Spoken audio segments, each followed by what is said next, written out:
Ito yung luto sa probinsya na buto-buto. Nilagyan lang siya ng gabi, pinakuluan, pinalambot, lalagyan ng gabi. Tapos, pag malambot na, lalagay mo na yung pechay, titimplahan mo ng paminta, asin, sibuyas, tawag doon nilaga na.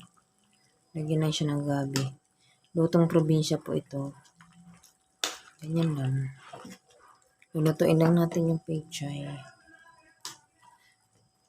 Siyempre, pag ganito, may kapartner po yan na pinangat na isda sa kamatis. Salay-salay daw po ito.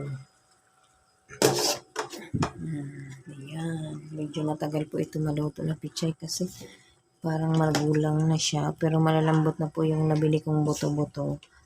Parang 20 minutes ko lang siya pinakuluan.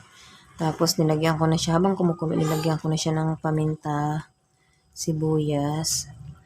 Tapos pagkaluto na, sabay na kasi yung gabi dito, kaya mabilis maluto din yung gabi.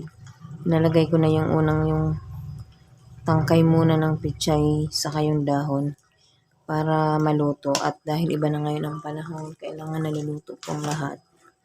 Ayan, nilagyan ko ng tinidor, sikreto para mabilis lumambot. Lalagyan po natin ng tinidor. Ayan, nilagyan ko rin po siya ng dahon ng sibuyas.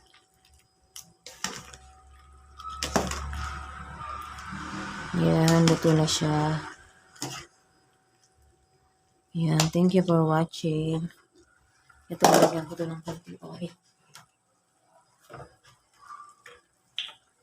Nilagyan ko siya ng konting oil para hindi manikdikit. Hindi ko pa yan nilalagyan ng sabaw po siya po. Pusa po siya naglalagay ng tubig sa kamatis dahil sa kamatis. Ayan, pwede na tutin. Luto na. Maluluto na lang yung sa init na ito na lang. Thank you for watching.